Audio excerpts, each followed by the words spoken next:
जो एक्सीडेंट के विक्टिम्स है, कोई इंजर्ड है या डेथ है, उसको फ़ौरन जो है आपने मेडिकल एड प्रोवाइड करनी है। आपके नियरेस्ट जो कोई हॉस्पिटल है या कोई मेडिकल कोई इंस्टीट्यूशन है, वहाँ उसको ट्रांसपोर्ट करना है। ये हर आदमी की ड्यूटी है कि आप गाड़ी को शोरूम से बाहर ही मत लाएं जब तक कि उसका इंश्योरेंस ना कर दें। कम से कम ये मैंडेटरी है कि थर्ड पार्टी रिस्क जो है उसका कवर करे, उसके बाद ही आप शोरूम से गाड़ी निकालें।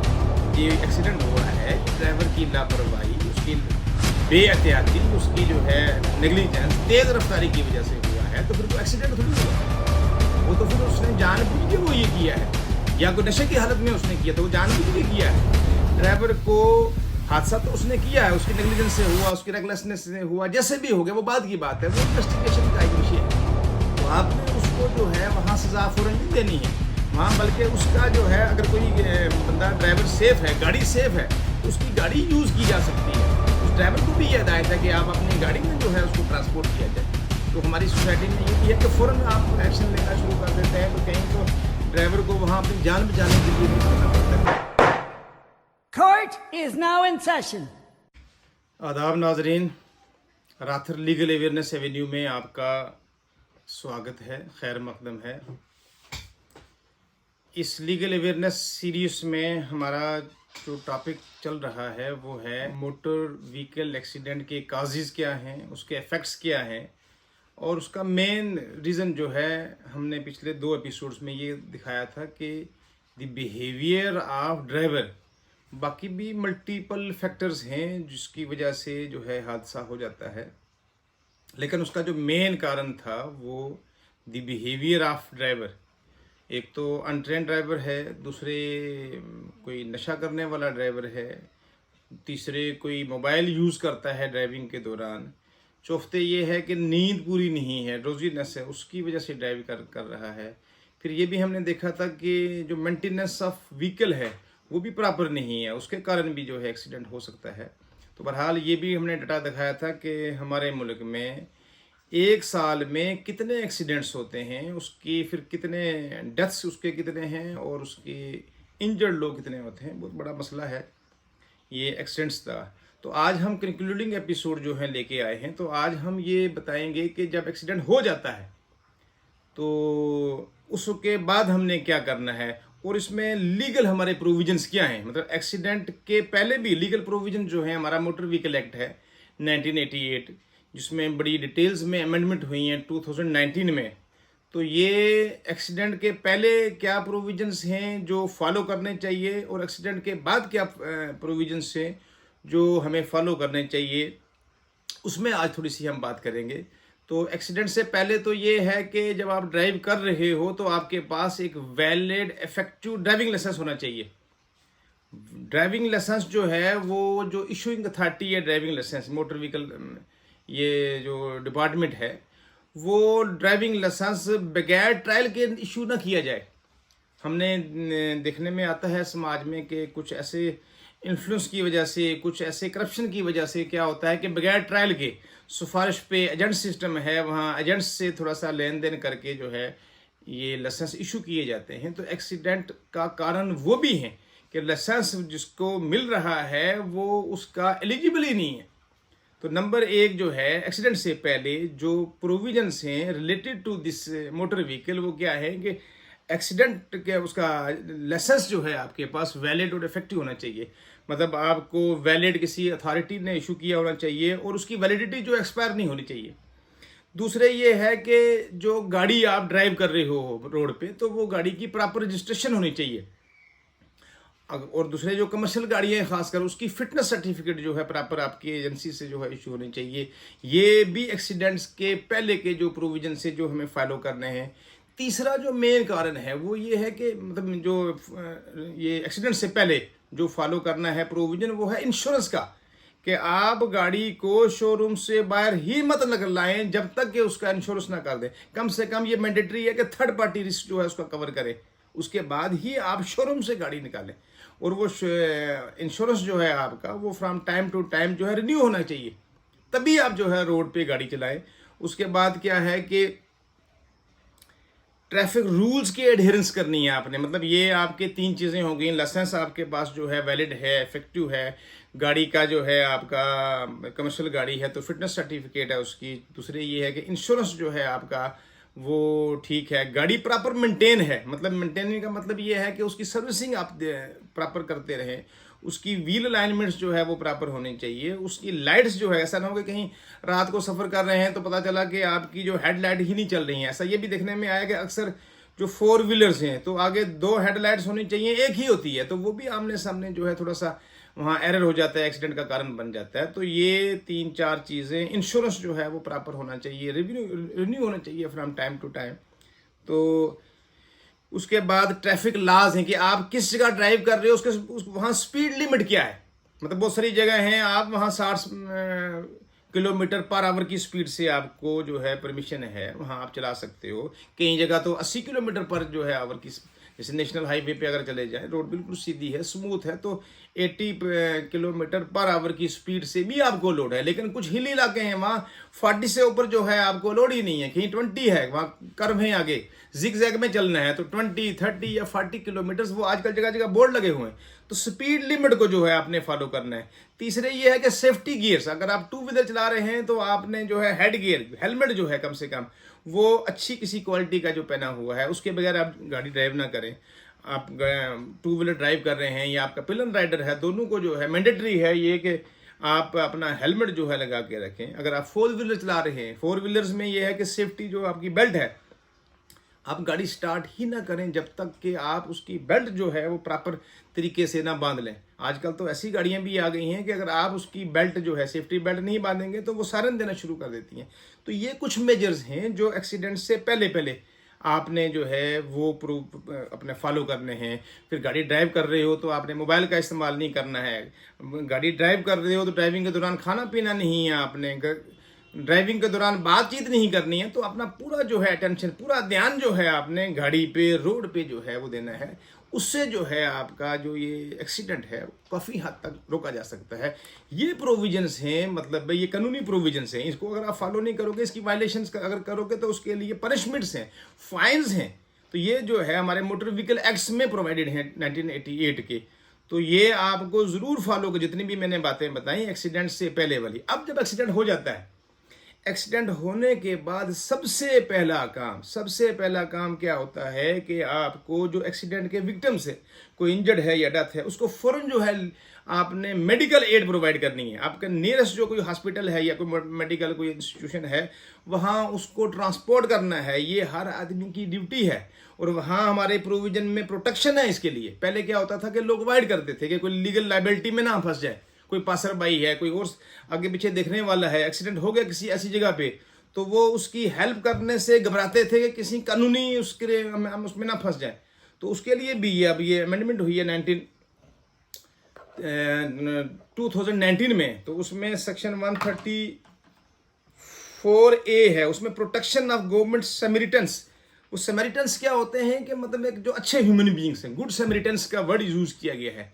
ये बेसिकली अब इससे बाइबल से एक टर्म ली गई है। बनी इसराइल में कोई ऐसा शख्स था, किसी रास्ते में उसको मारा पीटा गया, उसके कपड़े उतार दिए गए, तो वहाँ से जीसस क्राइस्ट जो हैं वो गुजरे, उनके कोई कंपनी नहीं गुजरे, तो वहाँ से उनको ये हदायत की गई कि किसी ने अवॉइड नहीं करना है, बल्कि उसको जो है आपने हेल्प करनी है उसकी, उस वक्त उसकी जो उसको जो है गुड सैमरिटन्स कहा जाता था। तो ये हमारे यहाँ भी प्रोविजन है सेक्शन 134A। मैं आपको एक मिनट दिखाता हूँ। ये सेक्शन 134A जो है ये 2019 में जो है ये इंसर्ट की गई। इसमें है प्रोटेक्शन ऑफ गुड सैमरिटन्स। इसमें यह है कि अगर कोई आदमी जो है वो किसी इंजर्ड या डेथ की वहाँ विक्टिम जो है, एक्सीडेंट का विक्टिम है, उसकी वहाँ हेल्प करता है, उसको वहाँ से जगह से रिमूव करके उसको मेडिकल कोई ट्रीटमेंट के लिए वहाँ प्रोवाइड करता है। अगर कुछ गलती से वहाँ हादसा भी हो जाता है उसके हाथ से, तो वो कानूनी तौर पर प्रोटेक्ट किया गया है कि उसके खिलाफ कोई कार्रवाई नहीं की जाएगी। अगर कि मतलब बशर्ते ये कि वो उसकी जो एक्सरसाइज है वो वॉलंटरली होनी चाहिए, वो विदाउट एनी एक्सपेक्टेशंस होनी चाहिए। ऐसा नहीं है कि वो इस नीयत से करे कि मुझे कुछ कंपनसेशन मिलेगा, कुछ मुझे रिवार्ड मिलेगा। वो वॉलंटरली एक्सरसाइज है, इसीलिए गुड सैमरिटन्स का वहाँ लफ्ज़ इस्तेमाल किया गया है कि वो आपने एक नेक नीति से, नेकी कमाने की गर्ज से, हर आदमी की ड्यूटी है, तो कानून ने आपको प्रोटेक्शन दी है। सबसे पहले वहाँ विक्टिम्स की को जो है, वहाँ अगर कोई इंजर्ड है तो फ़ौरन जो है नज़दीकी कोई मेडिकल, अगर वहाँ कोई हेल्थ सेंटर है तो उस तक वहाँ उसको ट्रांसपोर्ट किया जाए, उसकी जान बचाने की कोशिश की जाए। फिर वहाँ मेडिकल जो प्रैक्टिशनर्स हैं उनके लिए भी वहाँ हदायत है कि आप कोई फॉर्मेलिटीज़ के चक्कर में नहीं पड़े, कोई वहाँ प्रोसीजरल फॉर्मेलिटीज़ पहले पूरी करने की जरूरत नहीं। सबसे पहले आपने उसकी ट्रीटमेंट शुरू करनी है, उसके बाद जो है आप अपने जो भी प्रोसीजर वहाँ फॉर्मेलिटीज़ हैं, एमएलसी बनाना है, क्या करना है, वो बाद की बात है। तो सबसे पहले जो है ये ड्यूटी है वहाँ सबकी। तो ये एक्सीडेंट हो गया तो वहाँ सबसे पहला काम जो है, कोई पासर भाई है, कोई वहाँ दूसरा गाड़ी वाला आ रहा है, या वहाँ कोई आदमी वहाँ का रहने वाला है जहाँ एक्सीडेंट हो गया, या ड्राइवर है, तो ड्राइवर को थोड़ी सी वहाँ अक्सर देखा गया है कि फिर ड्राइवर का जब एक्सीडेंट कर जाता है तो फिर जब लोग थोड़े से गुस्से में आ जाते हैं तो वहाँ ड्राइवर को एक ख़तरा महसूस होता है, तो ड्राइवर लोग अक्सर भाग जाते हैं। तो ऐसा भी नहीं होना चाहिए। वहाँ उस वक्त जो है ड्राइवर को हादसा तो उसने किया है, उसकी नेग्लिजेंस से हुआ, उसकी रेकलेसनेस से हुआ, जैसे भी हो गया वो बाद की बात है, वो इन्वेस्टिगेशन का एक विषय है। तो आपने उसको जो है वहाँ सज़ा फ़ौरन नहीं देनी है वहाँ, बल्कि उसका जो है, अगर कोई बंदा ड्राइवर सेफ़ है, गाड़ी सेफ़ है, तो उसकी गाड़ी यूज़ की जा सकती है। उस ड्राइवर को भी ये हिदायत है कि आप अपनी गाड़ी में जो है उसको ट्रांसपोर्ट किया जाए। तो हमारी सोसाइटी में ये भी है कि फ़ौरन आप एक्शन लेना शुरू कर देते हैं, तो कहीं तो ड्राइवर को वहाँ अपनी जान बचाने के लिए फिर भागना पड़ता है, फिर उस चक्कर में ड्राइवर जो है एक्सीडेंट करके भाग जाता है।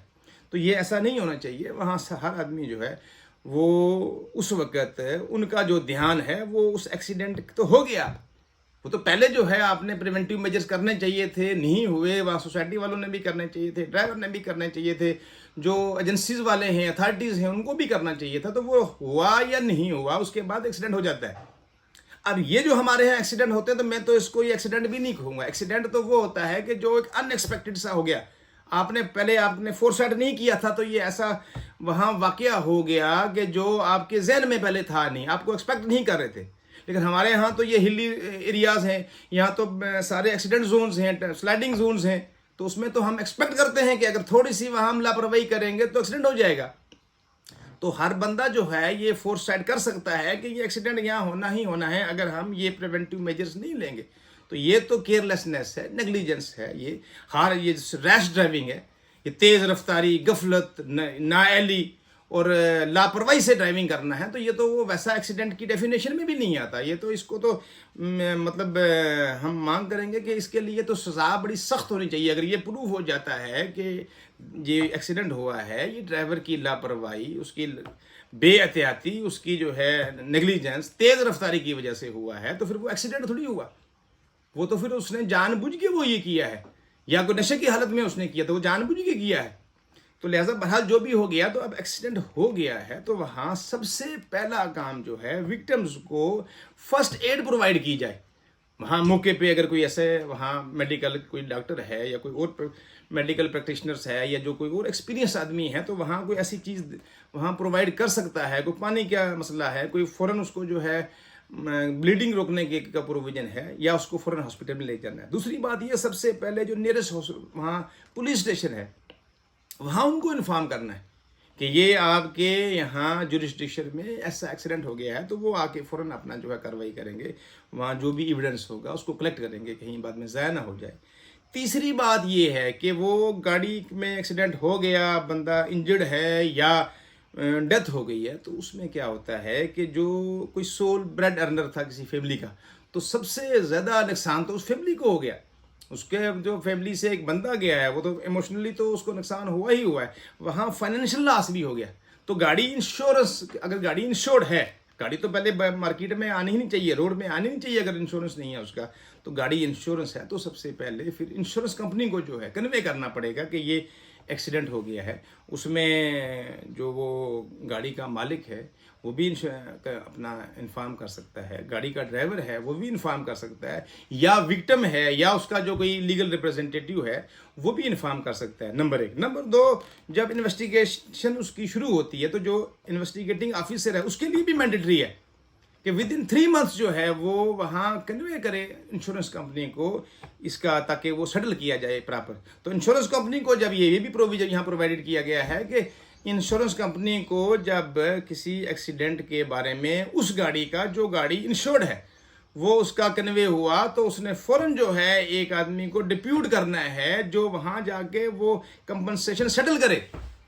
होना तो ये चाहिए कि वो मौके पे खुद जाके वहाँ देखे कि क्या हादसा हुआ है, क्या मसला है, तो वो उसको जो विक्टिम है उसके एक्सीडेंट के, तो उसको क्या करे कि ऑफर करे। तो यहाँ तो ऑफर कोई नहीं करता, बल्कि वो अवॉइड करने की कोशिश करते हैं कि बीच में कौन सा ऐसा नुक्ता निकले जिससे जो है ये इंश्योरेंस क्लेम को जो है अवॉइड किया जाए। बहरहाल ये 2-3 चीज़ें हैं। उसके बाद अगर ऐसा वहाँ सेटल नहीं होता है तो फिर 166 में जो है प्रोविजन है, हमारे हर डिस्ट्रिक्ट में जो है मोटर व्हीकल एक्सीडेंट ट्रिब्यूनल्स बने हुए हैं।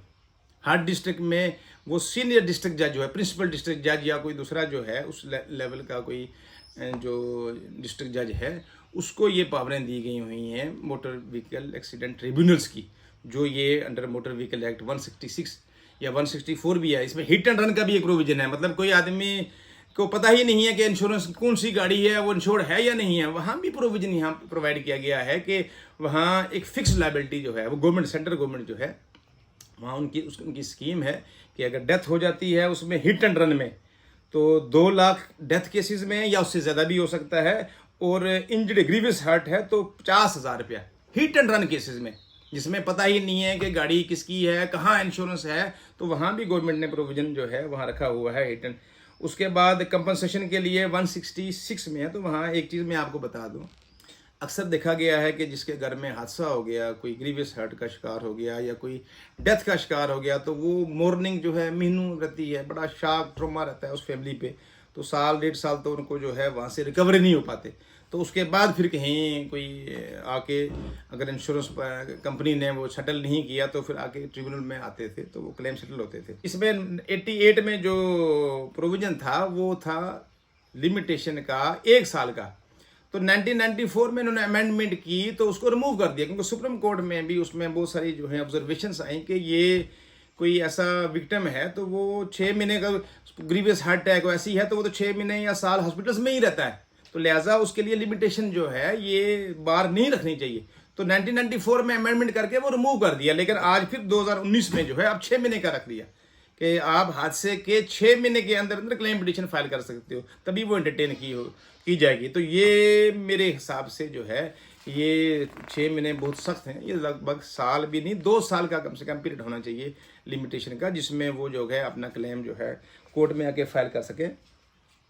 तो ये सारी चीज़ें जो हैं मतलब यहाँ प्रोवाइडेड की गई हैं। फिर उसमें ट्रिब्यूनल में जो है वहाँ मतलब एक समरी सा ट्रायल होता है, कोई वहाँ फुल एंड फ्लैग ट्रायल नहीं होता है जैसे सिविल केसेस में होता है, समरी सा ट्रायल होता है जहाँ एक्सीडेंट जो है वो प्रूव करना होता है, वो डॉक्यूमेंट्री से FIR लगती है या और कोई आके मौके पे वो प्रूव हो जाता है। उसके बाद क्या है कि जो विक्टिम है उसकी इनकम प्रूव करनी है कि इनकम उसकी कितनी थी और उसको फ्यूचर लॉस कितना हुआ है। तो ये 2-4 चीज़ें आगे साबित करके फिर उसी हिसाब से जो है कंपनसेशन जो है कैलकुलेट होती है। वो कंपनसेशन जो अवार्ड आता है ट्रिब्यूनल का, तो उसमें फिर आगे प्रोविजन है अपील का, सेक्शन 173 है मोटर व्हीकल एक्ट की, तो आप हाई कोर्ट में उसके अगेंस्ट जा सकते हो, या जिसके अगेंस्ट अवार्ड हो तो उसको भी जो है ये रेमेडी अवेल कर सकता है वो। तो ये कुछ लीगल प्रोविजंस हैं जो मैंने आपसे शेयर किए कि ये कानून में है, कानून में प्रोटेक्शन है। वहाँ जो फ़ौरन जाके एक्सीडेंट विक्टिम्स की जो है सपोर्ट करता है, वहाँ कानून में प्रोटेक्शंस हैं कि वहाँ हॉस्पिटल में जाके सबसे पहले उस विक्टिम की ट्रीटमेंट की जाए। कानून में ये प्रोटेक्शंस हैं कि वहाँ इंश्योरेंस जो है ख़ासकर वहाँ फ़ौरन उनको कन्वे करके इंश्योरेंस कंपनियाँ जो हैं वो सेटल करती हैं क्लेम पिटीशन। तो ये आज की ये जो एपिसोड है हमारा, जो लीगल अवेयरनेस में जो ये हमारी सीरीज़ थी मोटर व्हीकल एक्सीडेंट, तो उसकी आज 3री एपिसोड जो है हमने कंप्लीट की है। इसमें आपका जो फीडबैक है वो हमें आपके कमेंट्स से पता चलेगा कि इसमें फर्दर कोई इम्प्रूवमेंट की ज़रूरत है। हम इंशाअल्लाह बहुत जल्दी जो है कोई दूसरा अच्छा सा टॉपिक लेके जो है आपके सामने आएंगे। जब तक के लिए अपना ख्याल रखें। अल्लाह हाफिज़।